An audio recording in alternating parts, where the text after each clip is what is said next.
अच्छा, पहला हाँ। जिले का आंकड़ा आ चुका है, पहले जिले का आंकड़ा आ गया है। पहले जिले पे बात करने के लिए राम वापस से आ गए। एक बार आप माइक चेक करा दीजिएगा, बैठ करके माइक की टेस्टिंग बता दीजिएगा कि क्या है, और फिर उसके बाद एक एक सीट पर बात करेंगे। राम, हम एक बार सीट पर बात करने जा रहे हैं।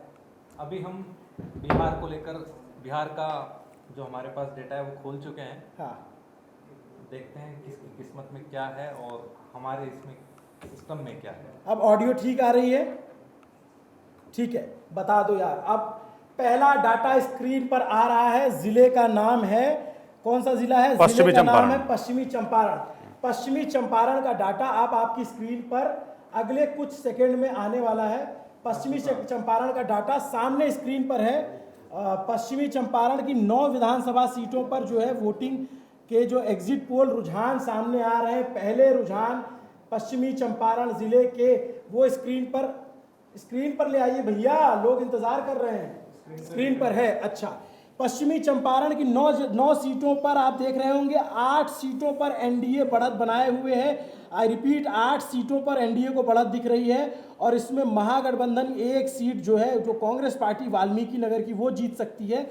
इसमें जो सिकता विधानसभा है, जहां पे सीपीआई एमएल और जेडीयू आमने सामने, वहां एनडीए को बढ़त है। लेकिन जो स्टार बना हुआ है, दर्शकों के लिए बता दें, इसको आप ये देखिएगा कि स्टार मतलब है कि वहाँ बहुत क्लोज फाइट है। जो रामनगर की सीट है वो बीजेपी और आरजेडी का मुकाबला है, वहाँ बीजेपी जीत सकती है। जनसुराज पूरे ज़िले में कहीं नहीं दिख रही है। नरकटियारगंज जो है वो बीजेपी जीत सकती है। बगहा जो है वो बीजेपी जीत सकती है। लौरिया बीजेपी जीत सकती है। नौतन बीजेपी जीत सकती है। चनपटिया जो चर्चित सीट है, जहाँ से जनसुराज के प्रत्याशी, जहाँ से मनीष कश्यप चुनाव लड़ रहे हैं, ये सीट भी बीजेपी जीत सकती है। बेतिया बीजेपी जीत सकती है और सिकता जो है वो सीपीआई एमएल जीत सकती है। मैं वापस आऊंगा राम पर। राम, बताइए क्या है ये? वेस्ट चंपारण डिस्ट्रिक्ट है, जिसमें 9 विधानसभा सीट है, जिसमें हमने सबसे पहले मैं आपको बता दूं, इसका सैंपल साइज था एक जिले का 12,837। अच्छा। 837 जो इसका सैंपल साइज था, जिसमें महागठबंधन एक सीट जीत रही है, जिसका वोटर परसेंटेज 35.48।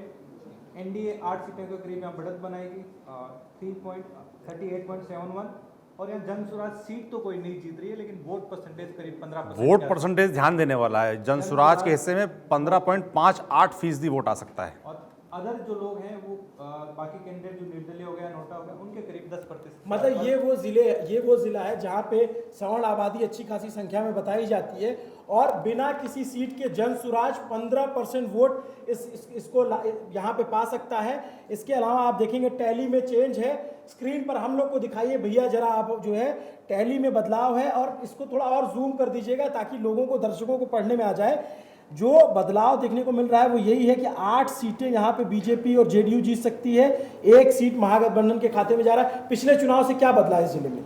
इस सीट में जो वाल्मीकि नगर सीट है वो वैसे जेडीयू की सीट रही है, परंपरागत रूप से रही है। इस बार ये सीट वहाँ पर कांग्रेस के कैंडिडेट बढ़त बनाए हुए हैं, जिसका एक कारण है कि जो मूल वोट थे आदिवासी समुदाय के, वो काफ़ी समय से जेडीयू को मिल रहे थे, लेकिन इस बार एक किसी निर्दलीय प्रत्याशी वहाँ से उसी समाज से चुनाव लड़ रहे हैं। इस वजह से ये ट्रायंगल हुआ। ट्रायंगल में यहाँ पर महागठबंधन बढ़त बना रही। ये एक बड़ी खबर है।